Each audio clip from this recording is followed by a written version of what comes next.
Siddur Snippet series is generously sponsored by the Saka family and by Yelet and Avram Foreman. We're on the 15th bracha of the Amida, the bracha of Tzemach Dovid Avdecha. We gave the historical background, the historical precedent, when the Malachim, when they recited and responded this bracha, Kriyas Yamsuf, when things come together, when we see that, in fact, our history and our destiny, they are an evolution, they are a development towards a final stage, towards a final plan, towards when Moshiach will come, and that's our longing, that's our hope, and that's our aspiration, that is our test.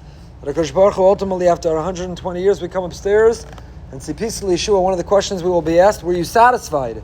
Were you happy where you were? Was it good enough? Were you comfortable or were you uncomfortable? Did you remain maladjusted to the world, so much so that you longed for it to be different and you waited for Mashiach? So we spoke, Tzemach is one of the names of Mashiach. Tzemach is that it happens over time, it doesn't happen overnight. Dovid Avdecha, Mehera Satzmiach, that word, Mehera. So we saw the Chofetz Chaim told us, in Ikvus of the Mashiach, things are going to speed up. It's going to speed up. We see that's happening in our time, we mentioned. Information age and medical and technological breakthrough, travel, everything is moving so much quicker. It's speeding up. But the Chofetz Chaim meant something else by that as well.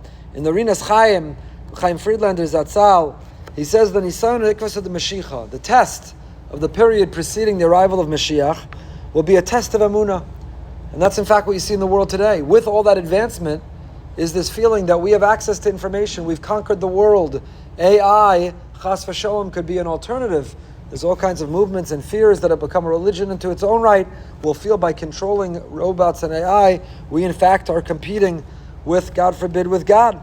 So there's a nisan, there's a tremendous test of Emunah in the period of Ikvus and the Mashiach, and the period before Mashiach is going to come.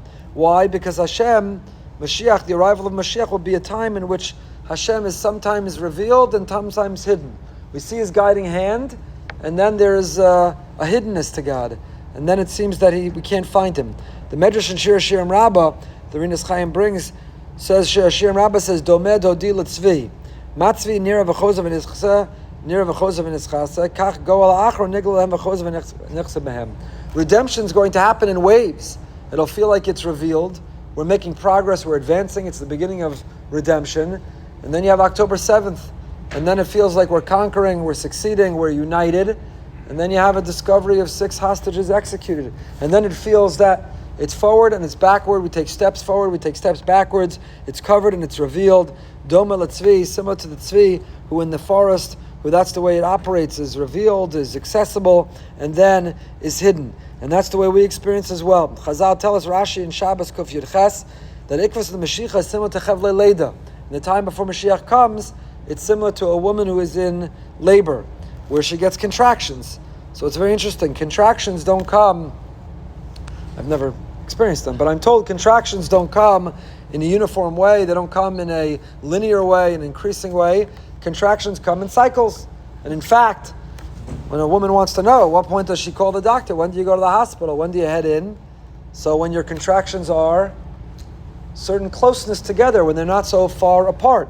So the process of giving birth, the process of Leida, which will give birth to something magnificent and wonderful and great, so much so you're willing to experience even the pain in that labor.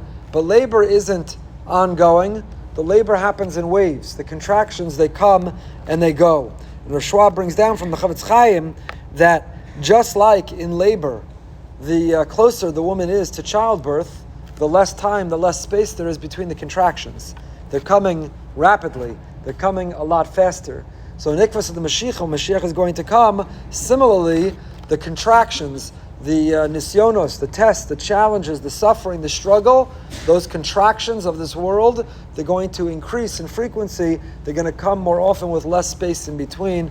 And Taka, that's what we're feeling right now as we long for Besoros Tovos. So that the Sefer Anida Dodi suggests, maybe that's what Mehera Satzmiach. We're davening, Kadosh Baruch Hu Mehera Satzmiach.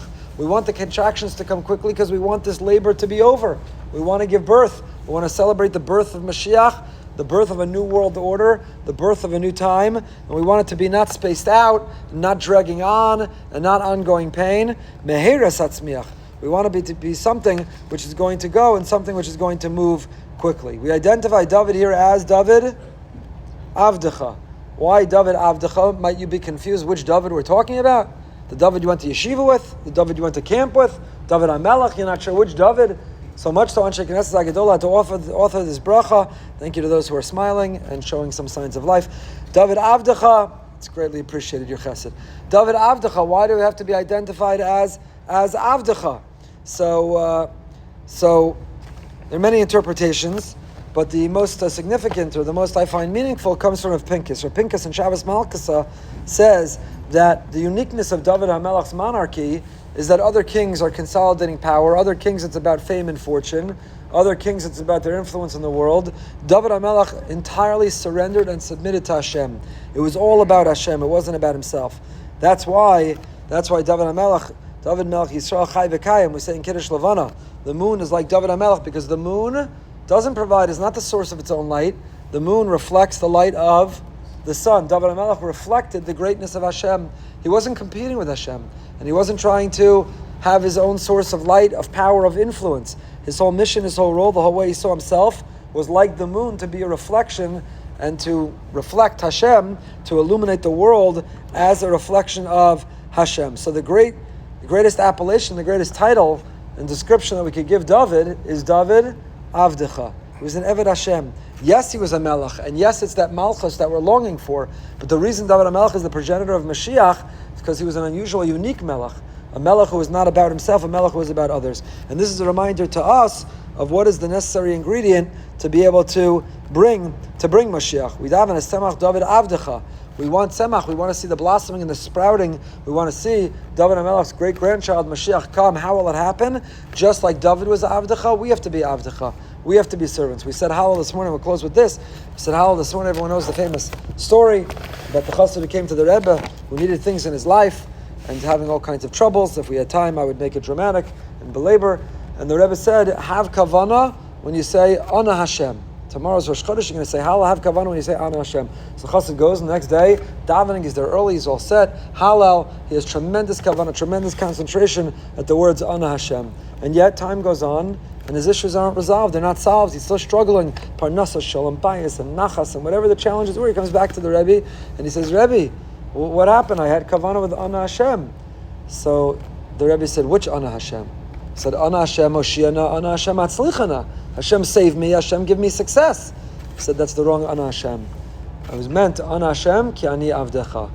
Ana Hashem, the kavana is Ana Hashem ki ani avdecha. Ana Hashem, answer me, be there for me, Hashem. Why? Because I surrender to you. I'm your Eved. My whole life is about a mission to serve you. So that's what we invoke. David Avdecha, if we walk in the footsteps of David, if our concentration, if we're worried not only about Hoshea and Hatzlicha, not only save us, not only bring us success, but Kani Avdecha, because I want my life, success in my life will be defined by whether I can serve you, that's what we'll see the fulfillment of a Tzemach David, we'll see the fulfillment of Mashiach.